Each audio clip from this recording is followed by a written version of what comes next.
Allah itu kalau suka sama hamba malah dikasih ujian. Kita kalau suka sama orang kasih hadiah. Kalau kita suka sama orang kita kasih kemudahan, kita bantu dia. Allah kalau suka sama hamba, ciptalah Allah malah nguji dia.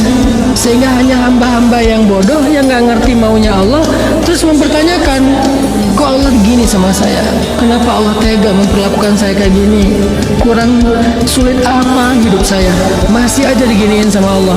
Kayaknya Allah tuh sasarannya saya terus. Kayaknya Allah tuh nggak senang ngeliat saya happy sebentar. Muncul overthinking kepada Allah sampai insomnia. Padahal Allah tuh kalau suka kepada hamba malah ngasih ujian. Tapi jangan baca sampai di sini ya. Ada kalimat berikutnya.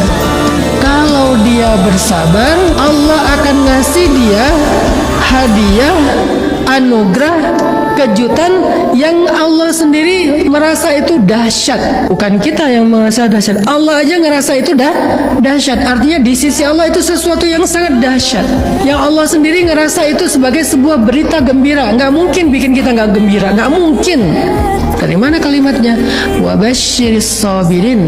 Sampaikan berita gembira kepada orang yang sabar. Sabar itu adalah suasana kita atau kondisi kita saat kita diuji. Gak pernah Allah mengambil sesuatu terus gak dibalikin lebih baik kalau kita sabar. Itu gak pernah. Cuman masalah timing aja. Ada yang sehari, ada yang seminggu, ada yang sebulan, ada yang setahun. Tapi kenapa harus lama-lama Ustaz? Bentar, jawabannya juga ada nih. Makin lama dibalikin, makin spesial yang mau dikasih. Makin lama ditunda, makin lama ditangguhkan, makin lama kita menunggu, makin spesial yang mau dikasih. Ya Allah, saya kehilangan sesuatu kemarin. Semoga dikasih ganti yang lebih baik hari ini. Kemarin ya. Ya Allah, saya kehilangan sesuatu bulan lalu. Semoga diganti yang lebih baik hari ini. Ya Allah, saya kehilangan sesuatu tahun lalu, belum diganti sampai sekarang. Ya Allah, saya kehilangan sesuatu 10 tahun yang lalu, sampai sekarang belum diganti. Semakin lama itu berarti semakin spesial. Tenang, la tahzan, jangan suudzon dulu sama Allah. Ketika kita butuh, nanti Allah ganti yang luar biasa yang gak pernah terbayangkan oleh kita.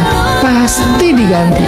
Jadi kalau sekarang misalnya kita belum mendapatkan gantinya, jangan langsung disimpulkan enggak diganti, atau Ustaz Hanan diganti, saya udah nunggu sebulan enggak diganti. Makin lama makin spesial. Terus aja sampai ketika mereka bertanya, mata nasrullah, ala inna nasrullahi qarib. Ada, udah dekat. Kenapa kok udah dekat? Bukannya udah lama banget saya nunggu. Makin lama berarti makin dekat. Karena itu seperti sebuah perjalanan. Makin jauh kita berjalan, makin dekat kita ke arah tujuan.